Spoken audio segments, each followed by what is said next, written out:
We are here in the matter of Sarah Fazio versus Nevin Cooper Keel, case number 23-00563PH. This hearing is being recorded on Zoom and live streamed on YouTube.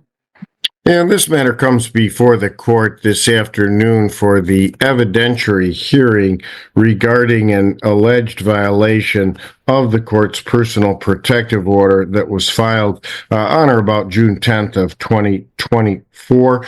At this time, I'd invite Mr. Hengeveld. Would you like to place your appearance on the record?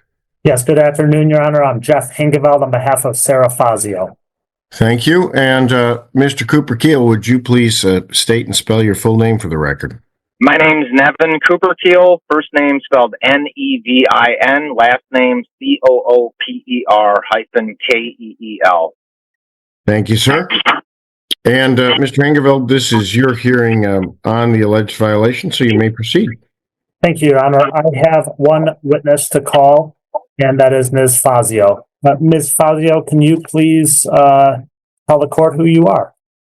My name is Sarah Fazio. My last name is spelled Fazio. I am the petitioner in this matter.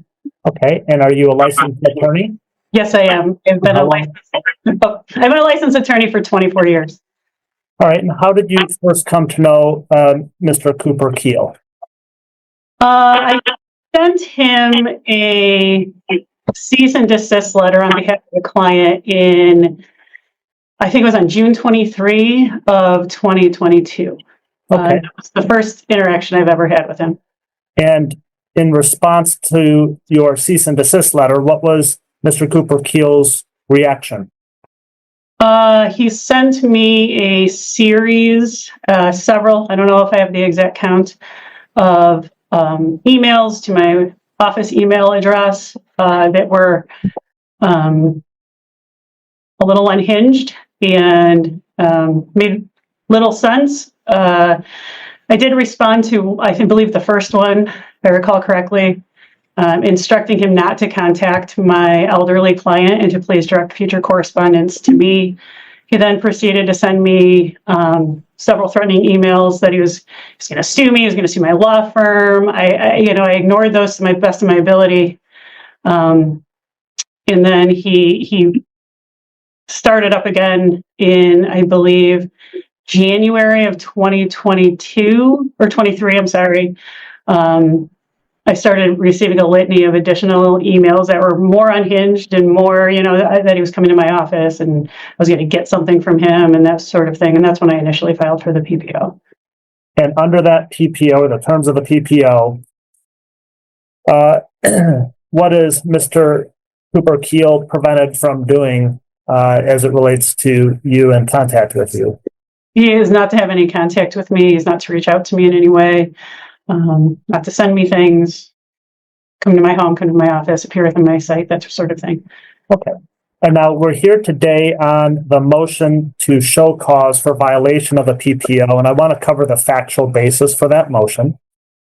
Were you represented by counsel in a lawsuit that Mr. Cooper Keel filed against you in Allegan County Circuit Court, that being case number 23-67017CZ? Objection. Relevant. What do you mean relevance? This directly relates to the original protection order violation. In a show cause hearing for a PO violation, the foundation of the original case is absolutely relevant. Response on the relevance objection, Mr. Hengeveld. Yes, Your Honor. This violation, the factual basis for the violation, relates to contact arising out of the lawsuit I just referenced, where I was counsel for her, Ms. Fazio, and I'm laying the factual foundation for why there is to be no contact directly with Ms. Fazio in that lawsuit. Insofar you're laying it in that your argument's going to be, well, that contact should flow through you as the attorney. Yes. All right. Response, Mr. Cooper Keel. My response is that the Michigan Court Rules Chapter 7, Section 2 for the appeals court says that until an attorney files an appearance in that case, they are not representing the client. So for that to be relevant, he would have to be representing her in that case, because I think what they're getting at is that I served a copy of a motion from an appeal where she was not represented, not this other case he's asking about. So I don't see the relevance of the other case. Okay, and response on wrong case argument, Mr. Hengeveld. Yes, Your Honor. I was always the attorney for Ms. Fazio in her capacity as it relates to the lawsuit out of which the appeal arises. There was a motion for reconsideration filed. Whether it's my strategy or not to respond either to claim for interlocutory appeal or to not respond to a motion for reconsideration because it's not required to be responded to or not allowed to be responded to under the court rules. All of that doesn't obviate or vitiate my appearance on behalf of Ms. Fazio, my representation of Ms. Fazio. If that were the case, then you could make contact directly with a party and when they were represented by counsel. Clearly, that's not what the appearance rules require or provide for. In other words, I'm the attorney for Ms. Fazio. Mr. Cooper Keel knows that, and whether or not we chose to file an appearance in the Court of Appeals for an interlocutory appeal or not is not relevant. And he's actually correct about one thing. Appeals are filed by people who disagree with a prior decision. If an attorney represented someone at trial, it's assumed that same attorney handles the appeal. Sending legal documents directly to a represented party instead of their lawyer is unethical. And for a Pro Se Defendant, it can even turn into a PO violation. Okay. PPO. Well, and I would tend to agree with your argument there, Mr. Hengeveld, and that typically when a person has, what I'm going to call as actual notice, that is, they know that an attorney represents another person, they are generally precluded from contacting that other person directly. And the forum, that is, whether it's the Court of Appeals or the District Court or the Allegan Circuit Court or the Kent Circuit Court, is not the controlling factor there. It's the representation itself. I'll overrule the objection and allow the response. All right. So the question again, Ms. Fazio, was, were you represented by counsel in the lawsuit that Mr. Cooper Keel filed against you in Allegan County? Yes, I was. You were Who was your counsel? You were in Price Annabelle. Okay. And as it relates to the claims against you in that lawsuit, what was the outcome? I should say Plunkett County. I apologize. Okay. What was the outcome? The outcome of the underlying case in the state court was dismissed. Okay. And then it was subsequently taken up in an interlocutory appeal? That's my understanding, is that it was taken up in an interlocutory appeal. That's correct. Okay. And what is your understanding of the outcome of that interlocutory appeal? It was denied. And after it was denied, and again, I'm going to show you momentarily your some exhibits, but after it was denied, the interlocutory appeal was denied. Do you know whether Mr. Cooper Keel filed anything further to address that denial? Yeah, I believe he filed, and I can't remember what the document was called, but he filed a late document. A motion for reconsideration, I believe is what it was entitled, or something to that effect. Okay. With the Court of Appeals. Your Honor, I can either put it up on the screen if you'll allow me to share my screen, or I can just reference it. These are just the exhibits to the PPO motion. What would Your Honor prefer? Why don't you go ahead and display it on the screen? All right.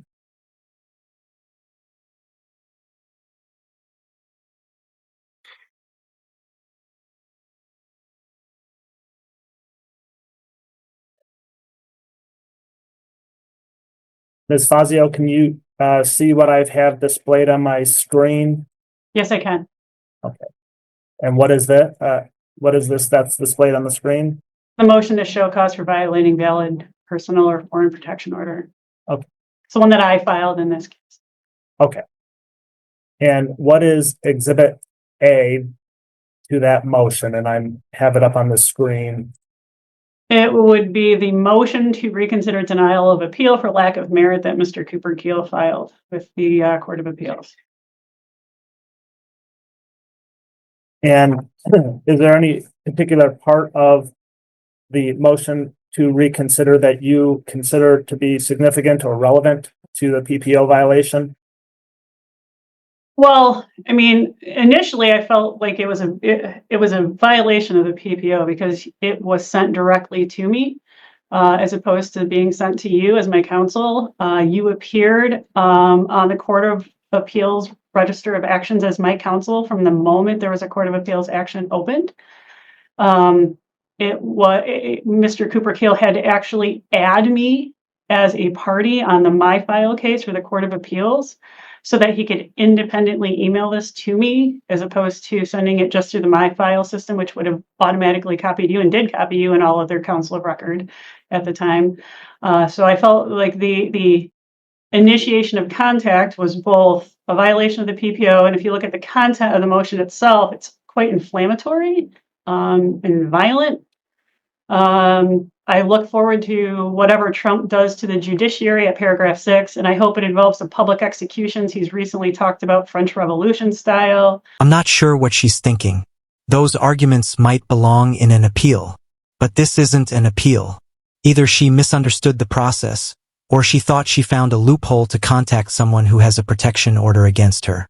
I know of 3 little punks. I think the next one, paragraph 7, I know of 3 little punks.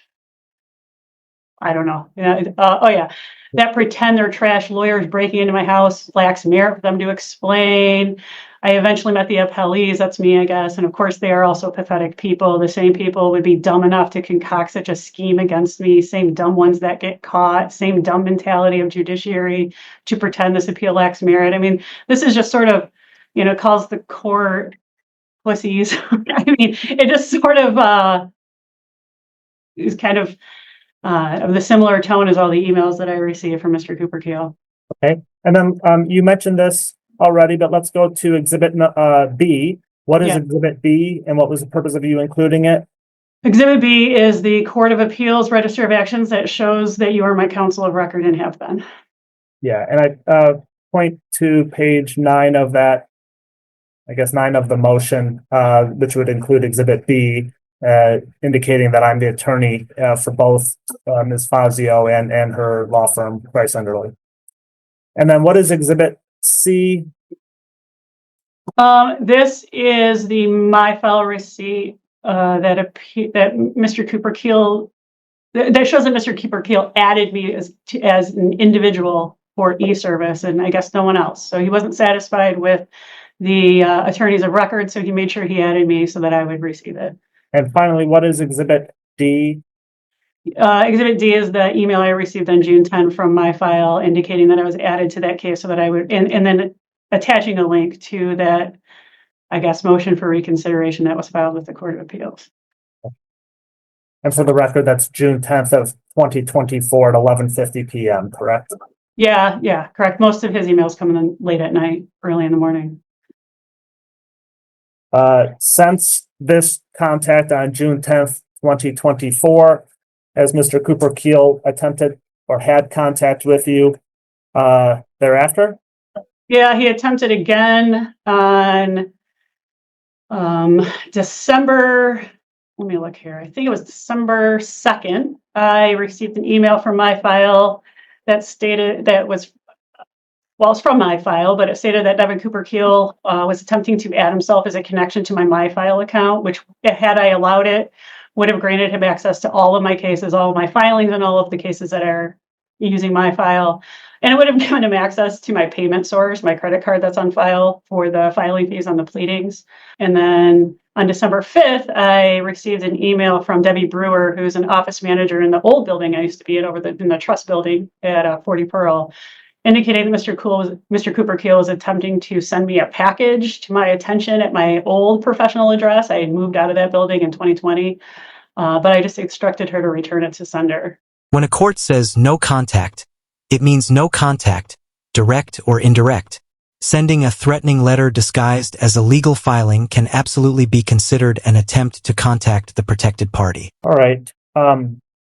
Your Honor, I don't have any further questions at this time. Thank you.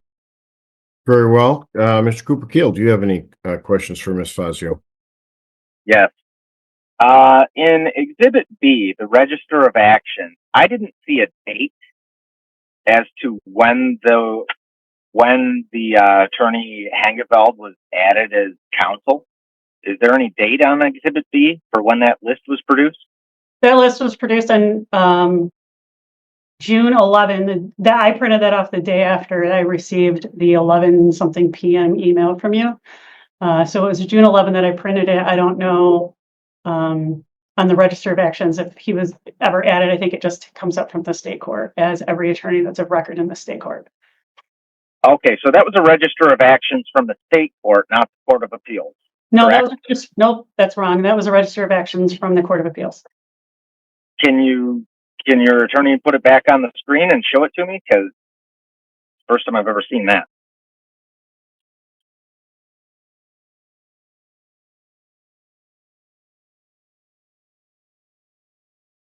COA docket number at the top there on Exhibit B. That is the Court of Appeals Register of Actions from June 11 of 2024.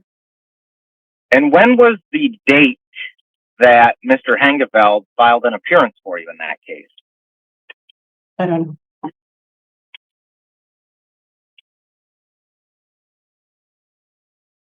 What? I'm sorry, I didn't hear you. I don't know. And she did not know. Okay. So you don't even know when you filed an appearance in this case? I didn't file an appearance in this case. I'm a party, not a lawyer.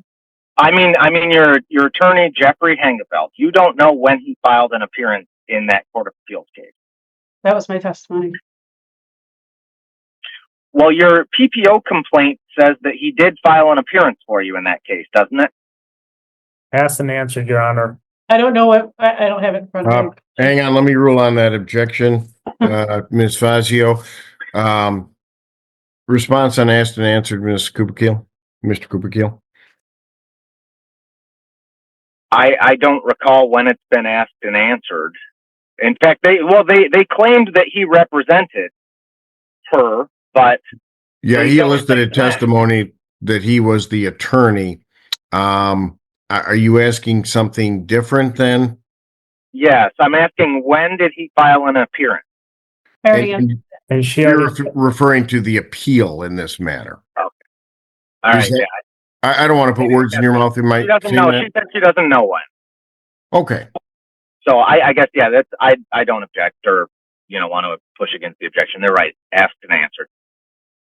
You may continue, Mr. Cooperkeel. The objection sustained. You might want to get comfortable because throughout this hearing, the judge is going to sustain objections from the actual attorney over and over again. Isn't it true that in your PPO complaint you claimed that he had filed an appearance in the Court of Appeals?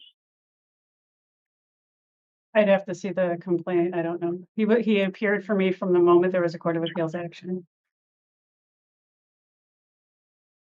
For an attorney to appear for somebody, don't they have to file an appearance? she asks for a legal conclusion. All I know is that he appeared as counsel of record from the moment I saw the docket at the Court of Appeals. How did you get the register of actions from the Court of Appeals? It's available online. Where at online? I'd have to go look up the URL. I don't know. Okay. I'm just wondering where that came from because I don't know how to get one for the Court of Appeals.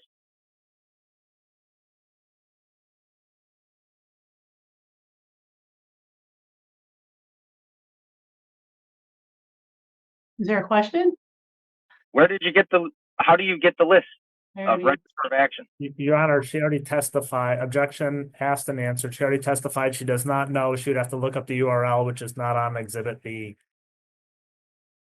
Okay, and I did hear that asked and answered before, and she said she doesn't know as we sit here today. So you may move on to your next question, Mr. Cooperkeel. So how do we even know that register of actions came from the Court of Appeals? Because I obtained it from the Court of Appeals website on June 11 of 2024. Do you think it's possible maybe it's showing the lower court register of actions rather than the one for the Court of Appeals? No.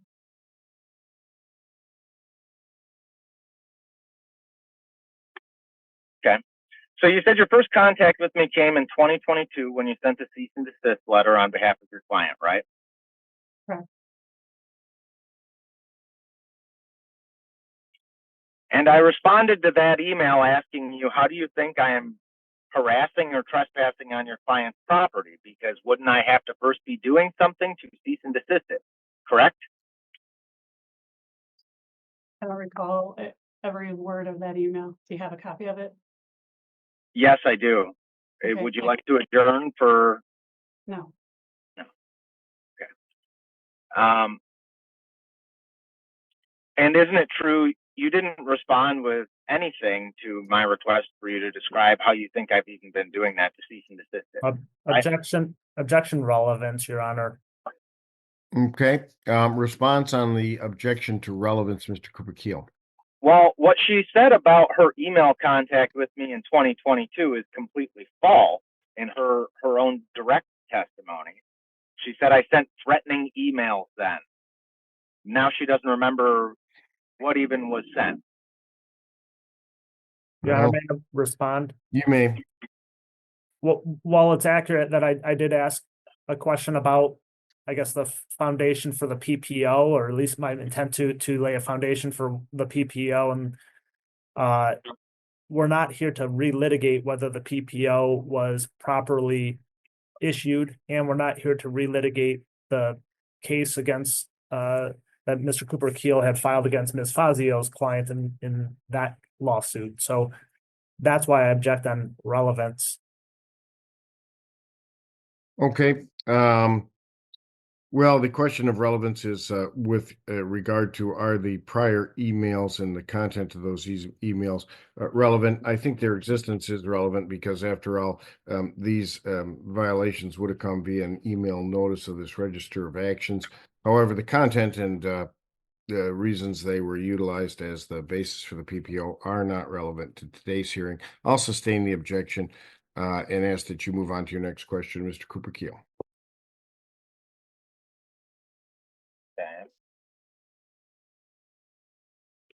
Then in 2023, in your direct testimony just now, you claimed I said to you I was coming to your office. Is that correct? Something to that effect, yeah. Do you have any copy of any email saying something to that effect? The emails that are the basis for the PPO that were received in January of 2023 from you were attached to the PPO application. I don't have it in front of me, but if you want to show it to me, I'm happy to talk about it. So isn't there no email that's been submitted with your PPO application where I said anything about coming to your office? I don't think that's true. Your Honor, I'd ask you to, do you think it'd be fair? I guess I shouldn't ask the judge. Do you think it'd be fair for the judge to take judicial notice of what you filed and that it doesn't contain anything about coming to your office? No, that's not how judicial notice works. Judicial notice applies only to indisputable facts, like confirming a case was filed or acknowledging a specific date. A judge cannot take judicial notice of something that requires interpretation or conclusions. No. Response, Your Honor, to the request for judicial notice. That's not the purpose of judicial notice, because it would have Your Honor make some sort of judgment or analysis of what the content of the PPO email is, rather than a judicial notice, for example, an unobjectionable fact such as the date on a calendar or things like that. Okay, and with regard to judicial notice, it's typically taken of facts or legal pleadings or something of that nature that's filed but not in dispute. Of course, the factual contents of all of those pleadings may or may not be in dispute at any given time, so they're typically not subject to judicial notice. So I'll deny the request for judicial notice at this time. I am able to consider it for evidentiary purposes. You may consider with your next question, Mr. Cooper Keel. Okay. So the entire basis for this complaint of a PPO violation is that the state's automated email system from the Court of Appeals emailed you a copy of my motion to reconsider in a civil case against you. Is that correct? No, that's not correct. The basis for the violation that I filed not only is the fact that you went out of your way to add me as a contact to a Court of Appeals action and make sure I received the document that you filed, which was not only untimely and unwarranted, and apparently had no basis in law. But then the content of the document that you filed was additionally inflammatory, aggressive, inappropriate. I believe you were sanctioned by the Court of Appeals for even filing it. And then, of course, the continued harassment that's continuing that I received on December 2nd. I received additional harassment on December. I think that one called me, and pardon my language, Your Honor, because it's as appalling and disgusting to me as I'm sure it is to the court, but I believe that one referred to me as an old cunt, I think, I don't know, scores of times. And then the December 5th attempt to reach me in my office as well. I just, the continuing violations are adding up, and I desire no contact. You've been ordered to have no contact, and that's why I filed the motion that I filed for violation. Now, I thought you said whatever was sent to your office address on December 2nd that they contacted you December 5th about, your office contacted you, right? It wasn't me that called you to tell you something arrived?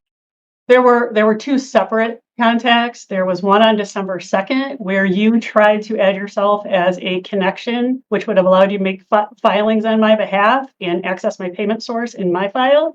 That was December 2nd. December 5th, I was contacted by an individual who worked in my old building saying that you were attempting to deliver something to my old building. So those were two separate instances. That I was personally attempting to deliver something, or the mail was trying to deliver something? I wasn't there. I don't know who was there standing in her office, and I just said, return it. I don't want it. Okay. So how do you know whatever was in it? Because you just said whatever was in it called you an old cunt, but you said you told them to just return it. You don't want it. That document was filed with the Court of Appeals as well, and I don't know what was in the December 5th package. I only know about the December 2nd attempt to add yourself to my file account. I reached out to my counsel, and I think at that point in time, he said, oh, there's even more filings in this Court of Appeals, and this is what they are. And that's when I got to see that you apparently had filed the offensive pleading in court. And I don't know if that's why the attempt was made on December 2nd. It was around the same date, though. When did you discover about what you refer to as the offensive filing in court related to this December 2nd or December 5th event? I don't understand your question. When did you discover this offensive document you just referenced? I believe my counsel provided it to me around that same day, around December 2nd. I don't know, it might have been December 5th. It was around the same time where I reached out to counsel and said, hey, he's still attempting to contact me. He's attempting to become basically my legal assistant by becoming my connected user on my file. And so when I reached out to my counsel, and that's when he said, well, this just showed up at our office, and it's more of the same vitriol that has been filed in the Court of Appeals and what's been contained in the emails. And so what was the title of the document? I don't remember. Do you remember what type of document it was at all? It was a pleading filed in the Court of Appeals. What type of pleading? I said, one that's out of time. I don't know. So you're a lawyer and you're a party to this appeal, right? I don't know. Here's the thing. The Court of Appeals has ruled. I don't believe there's any open matter before the Court of Appeals. I think there's some filings that you're making that are attempting to file late things in the Court of Appeals for the purpose of name calling, and for no other purpose other than that, in my estimation. And that's what you're filing. Does it have any legal basis or merit, or is it the kind of thing that normal attorneys would file? No, it is not the kind of thing that attorneys would normally file. Yes, courts give some leeway to pro se parties. But that doesn't give anyone permission to harass someone simply because they're upset about a protection order. Actions have consequences, and sometimes people learn that the hard way. So you don't know what type of thing it was, and you're an attorney. Is that what you said some type of motion, but you don't know what type of thing it is that was filed? Asked and answered, and now it's being argumentative. Okay, yeah, you're right. You're right. I find it incredulous that an attorney, a licensed attorney... Right. You can save it for your closing argument, Mr. Cooper-Keel, but for the moment, I'll abstain the objection, and you may move on to your next question. Okay. Isn't it a bit over the top to claim when somebody tries to add you as an email recipient to M-File, they're trying to take over your whole business or something? No, Argumentative. I'll allow the answer because it was responded to. You may ask your next question, Mr. Cooper Keel. What was the context of me using the phrase old cunt in the document you're aware of that was filed in the Court of Appeals in this December? I don't know. The thing was gibberish and very difficult to understand.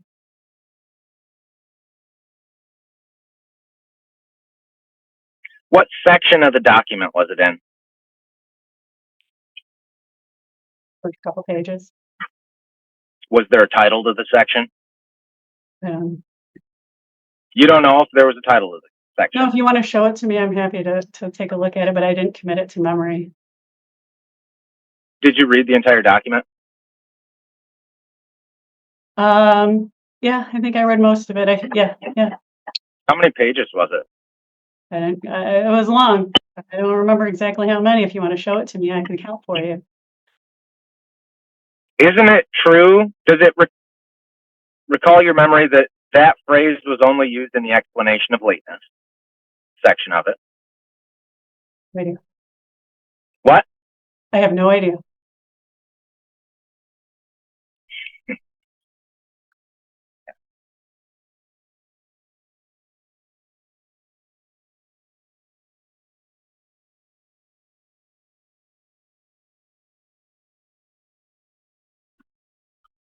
We're not even here based on you not liking my appeal that was filed in December of this year, correct?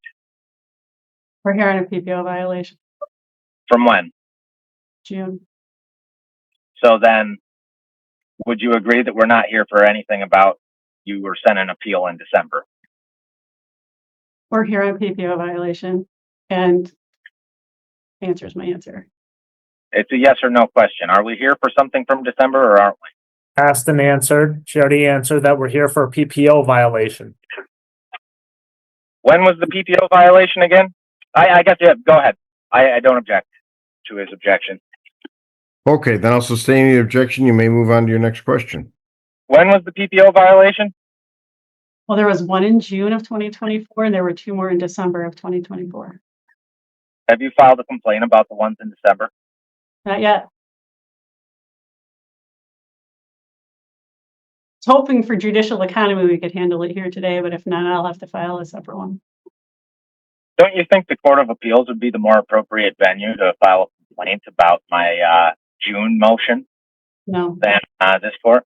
no. Why didn't you file anything in the Court of Appeals complaining about it?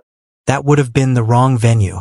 A court of appeals doesn't handle PO violations unless you're appealing a ruling. A show cause hearing for a PO violation belongs in the same jurisdiction that issued the original order. Your Honor, this calls for it calls for attorney-client privilege and or attorney-client privilege, as to why we didn't do something, strategy, etc.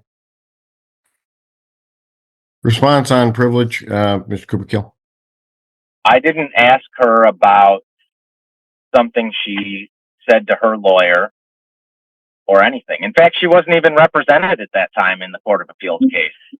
I'm just asking her why she didn't. Why in this case instead of the case it was actually filed in? May I respond as to why it's still privileged, Your Honor? Go ahead, Mr. Engelville. The question was asked as to why Ms. Fazio didn't take up the issue that there was a violation of a PPO with the Court of Appeals.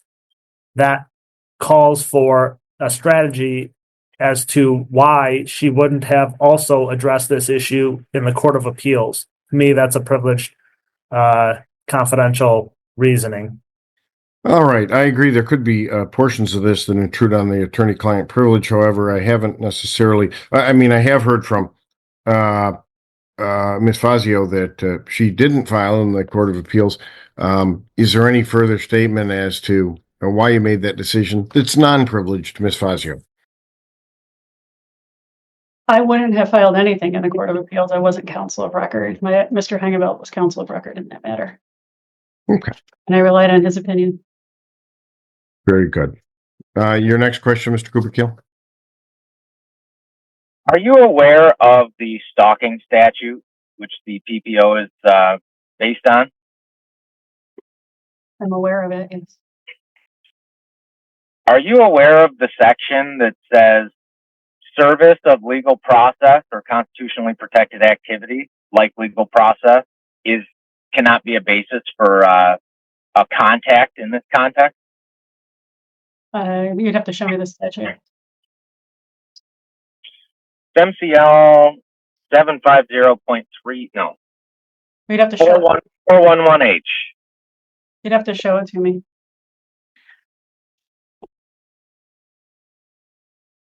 Okay.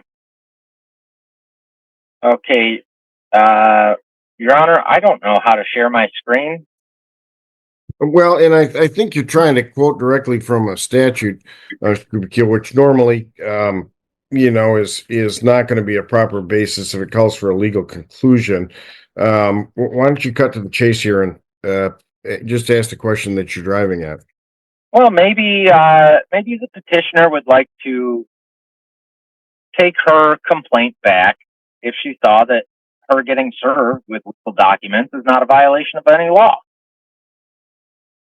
Okay, I think that's the argument that you're making, that it didn't violate the law. I think you're certainly free to make that during closing argument. I don't know that, Ms. Fazio, do you wish to withdraw your alleged violation at this time?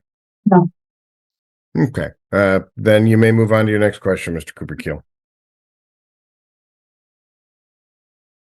So you said the basis for now is that a person can't make contact with another party in a lawsuit if they're represented by an attorney. Is that right? Your Honor, that's mischaracterization, misstates prior testimony, misstates our position in the PPO violation. All right, response to the mischaracterization of prior testimony, Mr. Cooper Keel. Well, I guess I just asked them to clarify it because that's what I wrote down in my notes, and I was just going based off what I heard.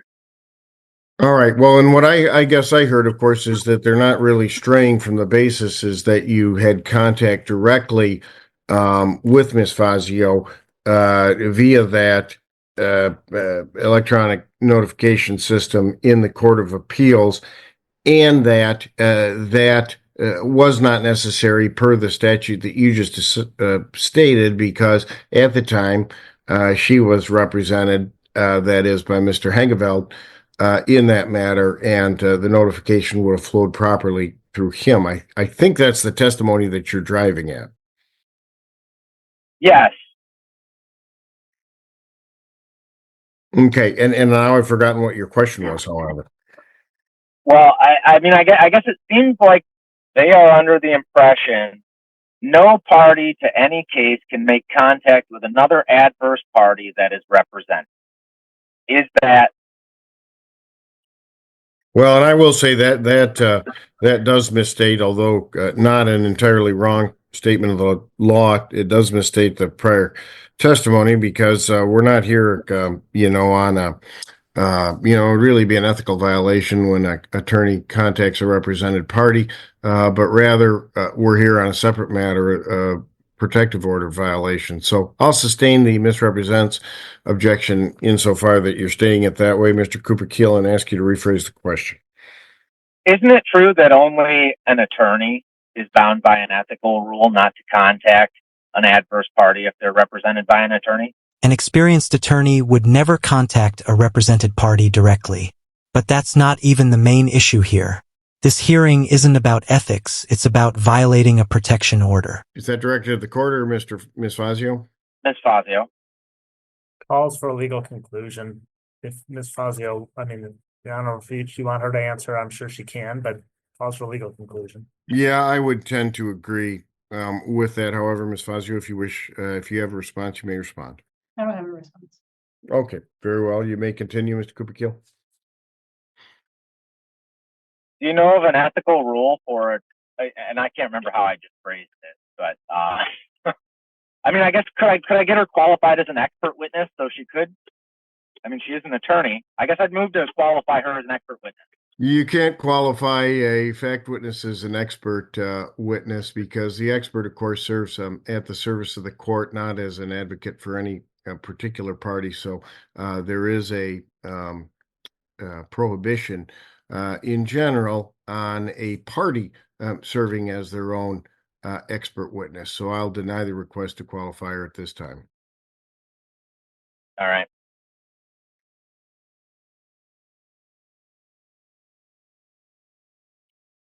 I don't have any further questions, Ms. Fabio. Very good. Thank you. Any follow-ups, Mr. Engeveld? I don't have any further follow-ups. Thank you.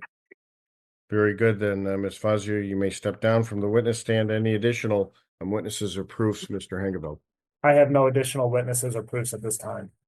Any witnesses or proofs to present Mr. Cooper Keel?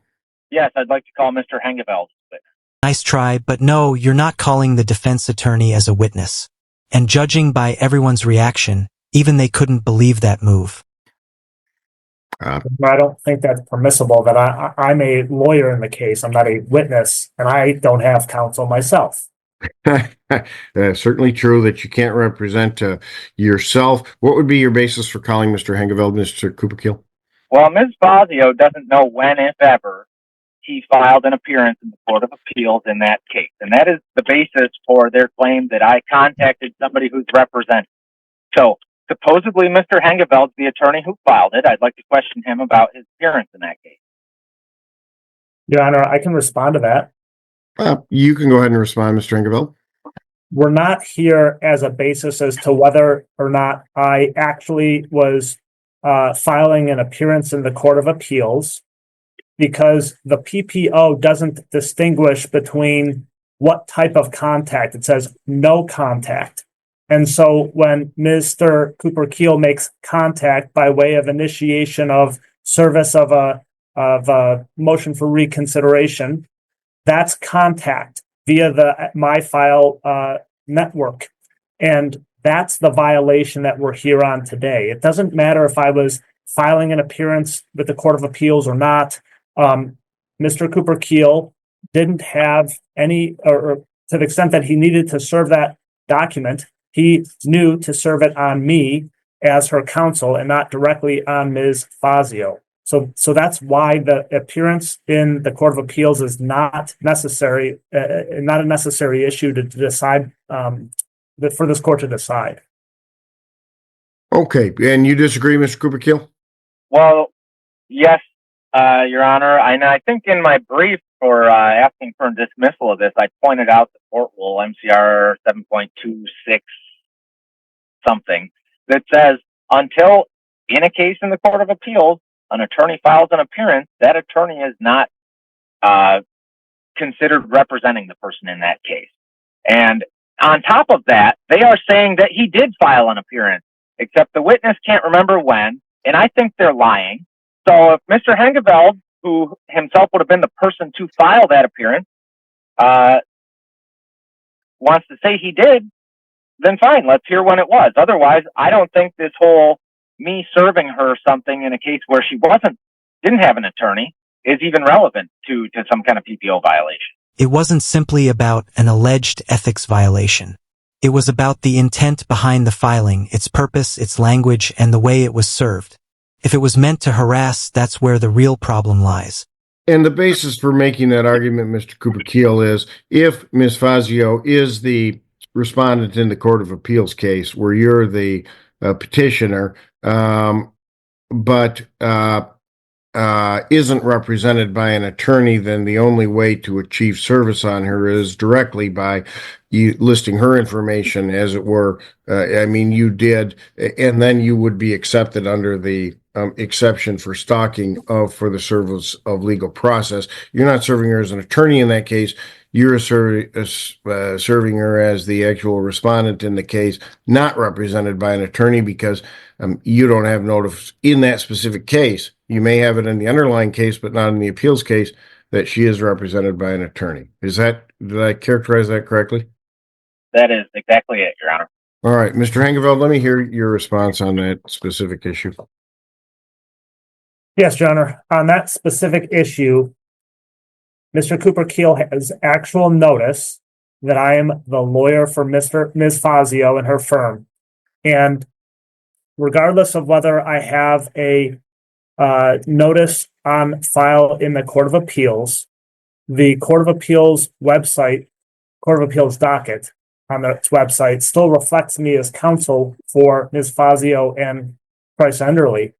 So Mr. Cooper Keel had no reason not to just serve me, or if there was no appearance by myself or Ms. Fazio in that case, then he could proceed as if she never appeared in that interlocutory appeal. So if you don't appear in the interlocutory appeal, you don't have to be served.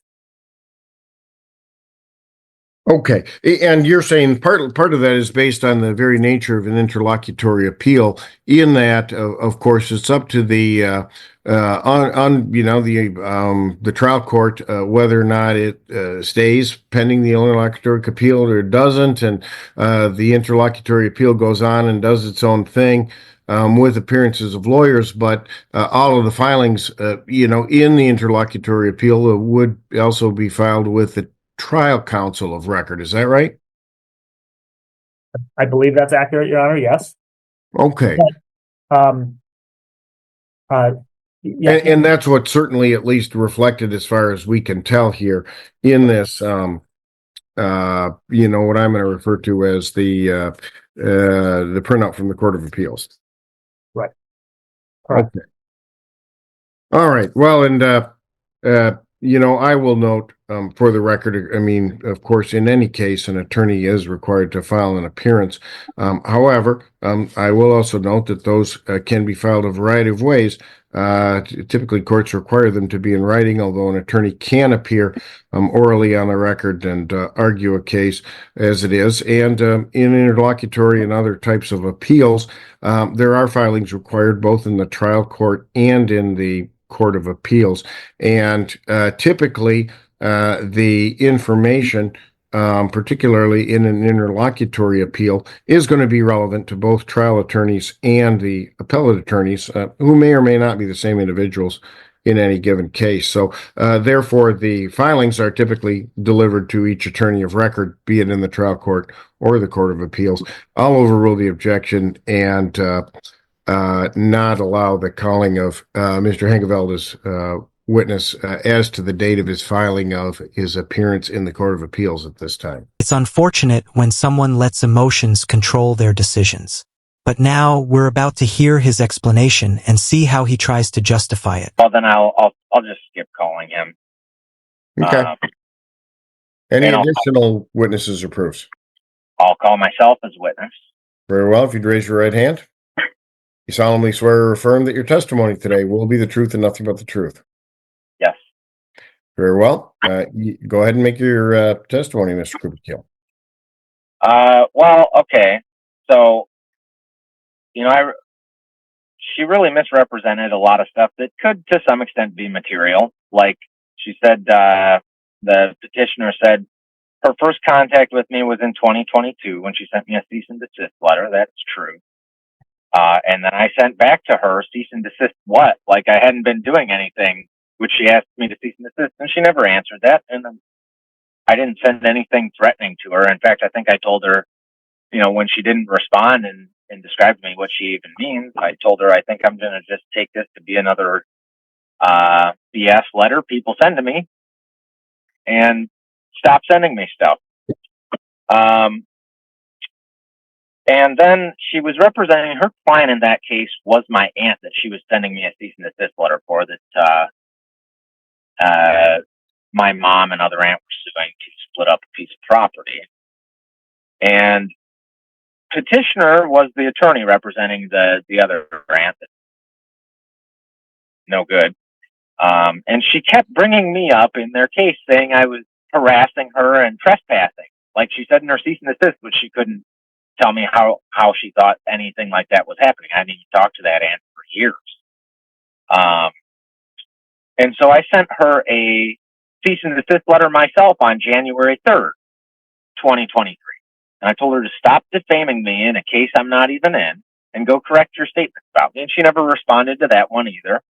And then she emailed me on or about January 16th, 2023, asking me to dismiss a different case that I was a party in that she was also an attorney to. And that was when I told her no, I would not dismiss that case, and that I intended to sue her for her defamation of me that I'd been asking her to cease and desist. And that was the time I used the phrase old cunt that she complained of. And yes, the thing that was sent to her on or about December 2nd was an appeal from a civil case, which I filed after I found out she had then, after this January 16th thing, taken part in a conspiracy to break into my home on or about March 8th to spy on me. She got sued for that because I found out she did that. And yes, that was dismissed, which I think was an erroneous dismissal. So I filed an appeal in that case, which is what was sent to her December 2nd, which is not what was even really the subject of bringing me here today for. I had filed earlier, immediately upon her being dismissed from that case, an interlocutory appeal, which the court declined to hear. That's what the motion to reconsider was from, June 10th or whenever it was.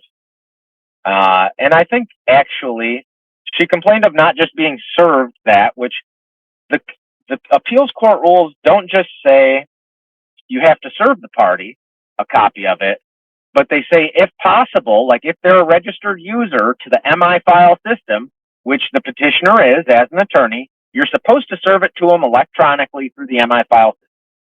So I tried to put, and it was 11:50 at night, and I think it was the deadline for that at midnight. So yeah, I was hustling to try and get in as many of the emails in as the MI file thing as I could. That's why she got that email from the state of Michigan's website.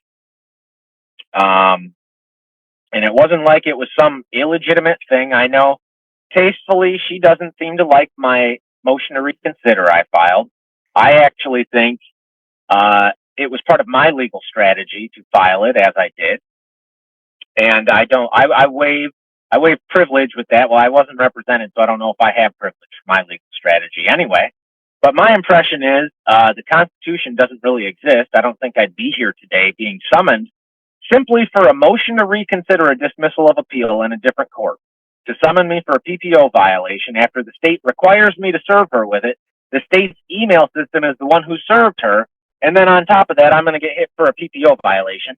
That is definitely entrapment, right? State makes me serve her a copy, then hits me with a PPO violation for serving a copy of a legal document in a court of appeals.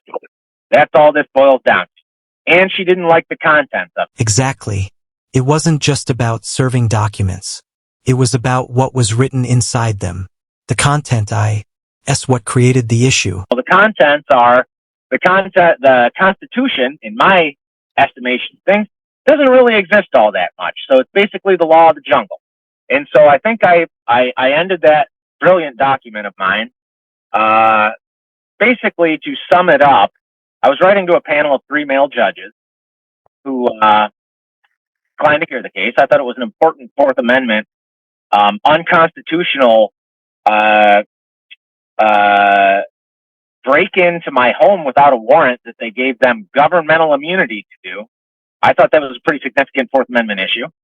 But since the Constitution doesn't exist and it's just based on ego, maybe if I call these 3 judges pussies, which is, I think, something I call them, or to that effect, pardon my French, maybe if I stroke their ego the wrong way, maybe they'll at least pick it up and answer it. And then I think, so then I ended it and I said, maybe the majority female Supreme Court actually has a pair of balls because you guys are really copping out on doing your job. I thought it was a smart legal strategy. Might as well give it a try since the Fourth Amendment violation wasn't that big of a deal to them. I can see where, some people might find that distasteful, but that was my legal strategy. I'm supposed to be entitled to a legal strategy. And that was the only thing behind that. Like, I've never personally contacted her. She tried saying I said something about going to her office. Like, I have better things to do. I'm in my office right now, and unfortunately, I've been pulled out of another hearing that I was already in to join this one, and I missed. I'm not going to be able to file something I had to get filed before 5 o'clock now. So this is a huge I mean, this is just lawfare. This is her legal strategy. This PPO complaint. It's not because she actually thinks there was some violation of the PPO. This is her legal strategy to try to throw off my ability to appeal cases which she's either a party to or an attorney in, right? She claims she didn't see, and she lies too. She is a pathological liar. At first she said she didn't even look at whatever I filed on December 2nd. She doesn't know what it was about. And then I questioned her, well, my attorney said he got a copy, and then I look at it. I mean, she just is over the top making stuff up.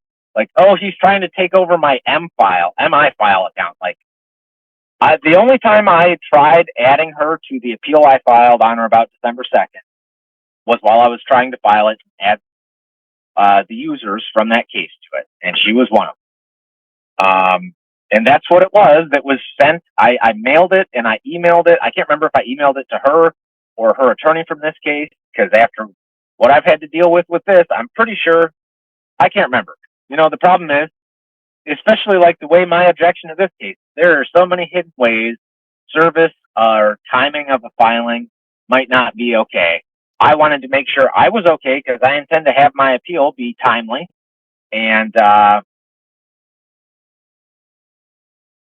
all those things, right? And so if I don't serve it to her, I'm at risk of it getting dismissed and them saying some fancy thing like, well, her attorney hadn't filed an appearance in this case, so your serving him doesn't count. I'm at risk of that too. I'm at risk of PPO violation if I follow the Court of Appeals. Like it's entrapment. That's what it boils down to. That's not entrapment. She's not law enforcement. No one forced him to file anything. If anything, he created this situation himself by trying to bypass attorneys and make direct contact. And I know that's argumentative, and I'm just giving witness testimony right now as to my state of mind and what this is even about. Like, this is about a motion to reconsider that she didn't like. And it was the state itself who sent it to her, who required me to put her email in there to send it to them. I think they're lying about Mr. Hengeveld filing an appearance in the Court of Appeals before that motion to reconsider was sent, because all I had filed was an application for interlocutory appeal, and there wasn't really anything they would have had to answer at that point, you know, unless they're going to take up the thing. And I don't recall. I definitely, at the time I sent that, I had not seen anything. In fact, I still don't believe, based on their questioning and how flimsy they were, like, well, we don't know if we did now. And I don't think they had an appearance in the Court of Appeals case. I never saw one, that's for sure. So at the time I did it, my mentality was, here's what the court rules say. I have to serve the person directly as far as mail, by first class mail, I think is all it is, or by their email. And I did it by their email. You ready to be cross-examined by Mr. Angeveld yet, Mr. Kubikil? Yeah, I'm ready. All right, Mr. Angeveld, any cross-examination? I have no cross-examination. Very well. And I don't think I have any additional questions at this time, Mr. Kubikil, so you may step down from the witness stand. Do you have any additional? I just remembered. Go ahead. I just remembered one other thing I wanted to add. The petitioner claims I used the phrase old cunt in the thing I filed to the Court of Appeals, which was an application for appeal. And I'm required to put, if it's a late appeal, an application for late appeal, which is what it was, an explanation for the lateness. And I had to mention about this case and this hearing that I'm under constant lawfare from her through this case for what I filed in the other thing. And the only basis for this thing being in place is that I used that phrase, old cunt, in the email I sent in January 2023, which she submitted as the basis for this appeal. He called me a bad name in an email she contacted me with first. So I had to explain my lateness. And so I told the Court of Appeals in that application for late appeal about this hearing, about this case, about how it has added a lot of extra expense and tax to my time and effort and everything. And so that's contributed to the lateness. And it's in fact, the petitioner who contributed to the lateness of that appeal, which is another reason I think they should overlook the lateness of it. So that's the only reason the phrase was used in it. It wasn't like I was calling her that name. I put it in quotations in reference to how this PPO began, is that I sent her an email after she emailed me first and called her an old cunt. By his own statements, there was good cause for the original protection order. And then he essentially repeated those same behaviors in the filing. It starts to look like an attempt to work around the order rather than respect it. So it was inaccurate, and I can tell how evasive petitioner was. Oh, I don't remember which section I read that in. All this, like, she's a lawyer. She knows what I said it for. She knows it was quoted in reference to this PPO, and that it wasn't me giving her a fresh round of name calling. It was me trying to excuse the lateness and giving context to the Court of Appeals about what's going on here. So that's also stuff she lied about just now. Anyway, I'm done. I just wanted to clear that up. All right, thank you. Any cross based on that last bit of testimony, Mr. Engelveld? No, Your Honor, no cross. Very good. Then thank you. You may step down, Mr. Cooper Keel. Any additional witnesses or evidence, Mr. Cooper Keel? No, sir. All right. I think I've already heard the majority of your closing argument was kind of intertwined with your testimony there, Mr. Cooper Keel. So I'm going to turn to Mr. Hengeveld since we are running a little low on time this afternoon. I'm not certain if I'll be able to rule on the record or not, but in any case, Mr. Hengeveld, briefly, your closing argument. Yeah, I'll be very brief considering the hour. And Your Honor has a firm grasp, I believe, of the facts as presented here, which to me show clearly that Mr. Cooper Keel intentionally contacted Ms. Fazio by way of adding her specifically to the MyFile system so that she would be specifically contacted by with his motion for reconsideration. We've shown you that contact is Exhibit D to the PPO motion to show cause, that email on June 10th of 2024. And Ms. Fazio's reason for filing this violation is because the PPO says no contact. Mr. Cooper Keel knew that I was her attorney. And if Mr. Cooper Keel was concerned about service of this motion for reconsideration, he could have added me, or he could have emailed me, or could have served me. Again, the Court of Appeals isn't requiring a motion for reconsideration, to my knowledge, be served on a party who has not yet appeared in the appeal anyways, which I think is what Mr. Cooper Keel said as part of his testimony on his own behalf. So for those reasons, Your Honor, that it is a clear violation in writing, we would ask that you find the PPO to be violated. Okay, well, the matter before the court this afternoon is the question. Anything to add for that you didn't already argue, Mr. Cooper Keel, during your last statement? Yes, Judge. I'd just like to say, I mean, their argument basically just now was that I could have filed his appearance for him and then served him. Well, you could have served him as the attorney, and for that matter, you could have added him into the MyFile system, assuming he's got a profile on there, if you'd been worried that, she wasn't going to get adequate notice of your interlocutory appeal. So I think that's what I took the argument as. Not that you'd have to appear for him, but rather you already know he's on the case. Just like you made sure she got it, why not make sure he gets it? Well, I've got a lot of responsibilities, right? I got a lot of things to do myself. It's not my responsibility to make sure her attorney, who has not even filed an appearance, gets a document related to it. I am required to serve any documents that I file to an appeals case. That's the other thing he said. He said he's not even sure I had to serve the party with a motion to reconsider. I don't have the court rules right in front of me at the moment, but I'm sure if anytime a motion to reconsider is filed, you are required to serve the other parties a copy of that. And I could hear what you're saying. This was a motion to reconsider an interlocutory appeal, correct? That's correct. Okay. And I don't know. I'm not a lawyer, is the other thing. Saying, I'm not like other people who violate protection orders isn't much of a defense. The judge has heard that before, and now it's time for the ruling. Right, to act like I knew all these ins and outs, and I just tried to use them as an excuse to contact the petitioner. Like, I don't even know this person. I have absolutely no reason to have any contact with her. All my contact with her, in fact, have come from her contacting me. She emailed me in 2022. She was out defaming me leading up to me giving her a cease and desist in 2023. Then she contacted me again January 16th of 2023 asking me to dismiss a case. And that's when I told her what I thought of her. And the fact that she then participated in a break-in of my home and got sued for it, and that I appealed that, me appealing, I mean, this is like saying me filing an appeal in a civil case is a contact. That's basically what it boils down to.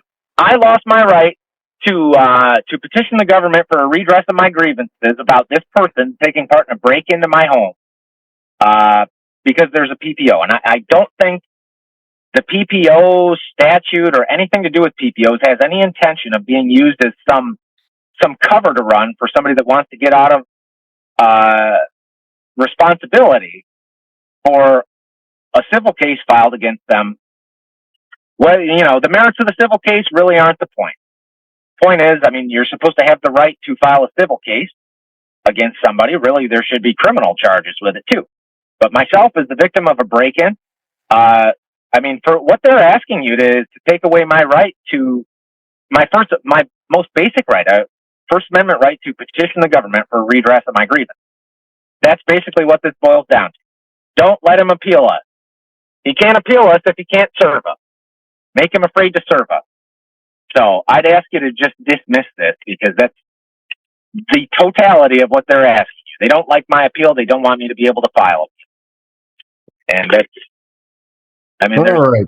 Well, thank you, Mr. Cooper Keel. And, I will say, I don't like your style particularly either as I read through your pleadings and have in this case either. And I tried to, in order to be objective, separate myself and say, Judge Rossi, stick to the legal issues under that, which is somewhat difficult when faced with vitriolic, as I described, language. And you're certainly not the first person to employ some vitriolic language in an effort and a part of their legal strategy. However, you do it pretty consistently and throughout your pleadings and throughout your other correspondence. After all, we got here, and not solely because of legal pleadings, but because of, additional correspondence, although connected to a legal case, that contained that sort of vitriol and language. And,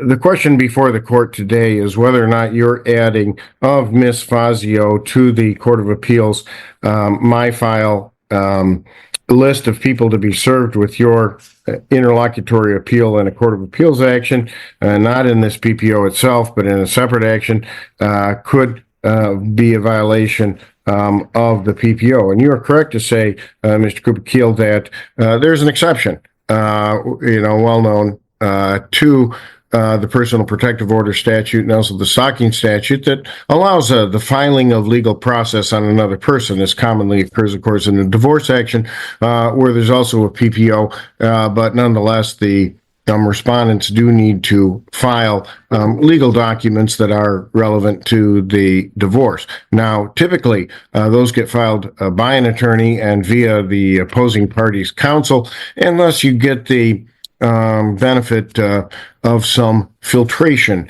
by counsel. In an ideal world, although it doesn't always happen that way, oftentimes one or the other parties in the divorce action will proceed pro se, that is, without an attorney, and you don't necessarily get that benefit of filtration. In your case, you're claiming here, gee, Judge, I'm not an attorney. I don't know the ins and outs of my file, and, I am an attorney and a judge, and I don't know the ins and outs of my file all that well either myself, but certainly I would know that if I added Ms. Fazio directly to the people to be served, she would get served. And on one hand, I could give some credibility to your argument, Mr. Cooper Keel, that, boy, I was just doing what I needed to do. I was being a belt and suspenders litigant, as we call them. At least I did an evidence class where, I wanted to make sure that this document got where it had to be within the time limits required. And that's why I added Ms. Fazio. Or the other the argument that leads to a violation is one that I wanted Ms. Fazio to see this because, I said things in there about trash lawyers and the French Revolution execution, although I believe that was directed at the judiciary, that I wanted her to read, whether it be for, intimidation, just to make my point, whatever, to her. Added to that is at least some evidence that Ms. Fazio indicated around the same time there was some fiddling around with her MyFile account, attempting to access the permissions to the account, which obviously you wouldn't have the ability to do, nor would any person in their right mind give anyone else except perhaps their legal assistant, and in that case, a very trusted legal assistant, the ability to make a filing in their name and, of course, utilizing their credit card information and things of that nature. That tends to prove that your intention here was not the intention A, belt and suspenders, good lawyer, but it rather was intention B. I want to make a point to you. And of course, that does violate the PPO. And I will find at this time that there is proof beyond a reasonable doubt that you did violate the PPO and find you in contempt of court at this time. All right. With regard to sentencing, of course, the court rules do provide I can sentence you up to 93 days in the Kent County Jail and or a fine of up to $400, which I believe goes to the Kent County Library Board. Last I heard in this type of case. So, anything to state with regard to sentencing, Mr. Angeveld? Your Honor, at this time, I don't have any statement on sentencing. Again, I defer to my client, though, if she would like to say something. Very well, Mr. Fazio, you are in this matter as a party and a victim. It's your right to make a statement at sentencing. Go ahead and do so. I don't have a whole lot to add, Your Honor. I just want the contact to stop. I want no additional emails, no additional service. If he wants to serve something, obviously can serve my counsel. There are no open matters for any client I have that involve Mr. Cooper Keel. He is not a party in any action I have. There is no reason to have any further contact.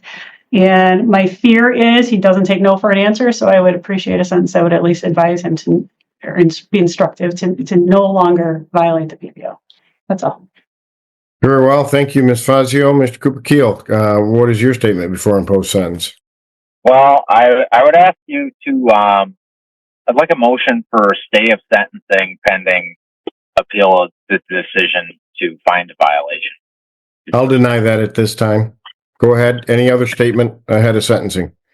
Well, the only thing I heard you say for what you found to be the PPO violation was that I was trying to access her MI file, get accepted as some acquaintance or something on there so I'd see her information. And she's claiming that happened December 2nd, and that's not even the subject of what we were here for today.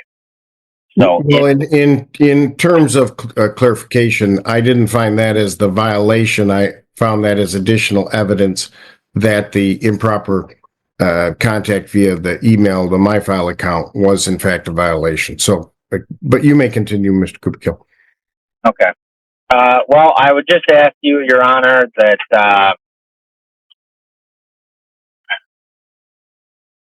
or advise, I did not intend to violate the PPO at all. I don't have any other kind of criminal anything going on. Very productive member of society. I need to leave right now to go pick my two sons up for their visitation with me for this weekend. I own a bail bonds agency. I do a lot of good work in the community. I volunteered for over 10 years coaching various youth sports teams, including my two sons' hockey team, my daughter's soccer team. And I think I'm a very useful member for society to be out here. I don't think you need to send me any further message not to contact Ms. Fazio. Hopefully, I guess I would just cite this thing if there ever was an issue where they tried to say service on unappeared counsel isn't good enough for something like an appeal, because we do actually still have an application for appeal pending from the civil case I had against Fazio. I'm also not sure what to do on that in the future other than I'll just send her attorney that. I'll count him as forever appeared. Like, I never had any contact with her. I don't know her personally. I've never met her in person other than I think maybe she was at the one hearing in this case when she asked to renew it. There's never been any violation other than this particular thing of this PPO. It was unintentional in my part. And I think you're really mistaken to find me in violation for, simply just making service of my motion to reconsider. And even though my motion to reconsider was not directed to her, maybe you think the language contained within it was a violation somehow. And if so, next time I'll just serve her lawyer, or I don't know what. I don't know how to write it better. All I can do is my best. And I'd ask for no jail time. I definitely don't need that. I've got a bunch of end-of-year stuff due for my business. And as you may or may not know, pretty much every circuit court updates their list of approved bail bonds agencies in December. So I was trying to get all of them done before today, just in case. And I imagine it's harder to get those approved if you're sitting in the Kent County Jail at the time. Yeah, that would be really bad. In fact, I haven't even gotten them sent out. And if you were going to give me any jail, I'd ask to wait for after Christmas so I can spend that with my family. But also, I mean, even probably more detrimental to my family than that would be right now. Like, I still don't have any of my stuff out for next year, and I have to get all that done. I was trying to get it all done before today, but I was also just on my way to the federal court because I got to sue the Kalamazoo County Sheriff's Auction for not allowing me to foreclose on 2 mortgages for a $100,000 bond forfeiture. So I just ask, if you feel like you need to, I don't think you do. I'll never serve her any papers again. I'll go straight to Mr. Hangeveld. That one statement alone could have prevented a lot of these problems. And if you could not give me any jail time, whatever, if you think I should pay her or you a fine or whatever. I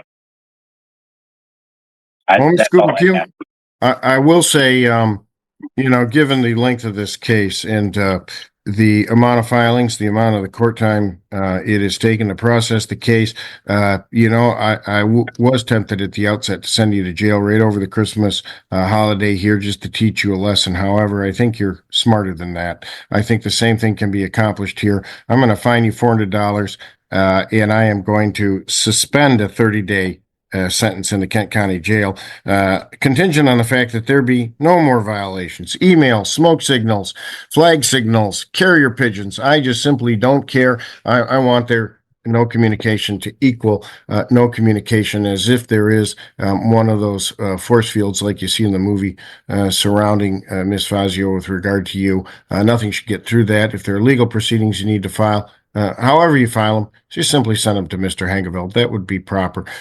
He'll advise you if he's not her attorney and representing her any longer in the matter, as he's entitled to, and then you can proceed from there. But like I say, I intend for this not to be violated so that Ms. Fazio can go forward in peace. I think you're smart enough to get that message without cooling your heels in the Kent County Jail and getting to meet potential future clients for your bond agency. But I hope you keep that in mind. You're going to have to go down there and get fingerprinted. However, part of the deal is when I find someone has violated, there's a mandatory fingerprinting. It'll be on a Saturday, I believe it's a morning at the Kent County Jail, when you go in and you just report into the Sheriff's Department. As I say to many people who do that, take a look around. Though you've probably been there before, perhaps in your work in the bail bond industry, and be grateful that your stay is just for an hour and not overnight. That's how most people feel about any of our jails, even though as jails go, the Kent County Jail is a very well-run institution. So all that being said, thank you both for your advocacy. And like I say, this order does remain in place, as Mr. Engelveld pointed out, until next summer. And I do expect scrupulous obedience to it, because next time we won't have as lengthy a drawn out proceedings as this. If I find a violation, I'll just simply say, gosh, Mr. Cooper Keel just never did get that message. And there's only one way to send it, and that's by cooling your heels in the jail. I don't think you want to do that. I'm positive your kids don't want you to be doing that. So let's avoid that situation going forward. And just like that small filing ended up costing him $400. And potentially much more if he violates the protection order again. That brings us to the end of the video. If you made it this far, you're the real MVP. If you enjoyed the breakdown, hit the like button. If not, that's okay too. But let me know why in the comments. And don't forget to subscribe with notifications turned on so you never miss future content.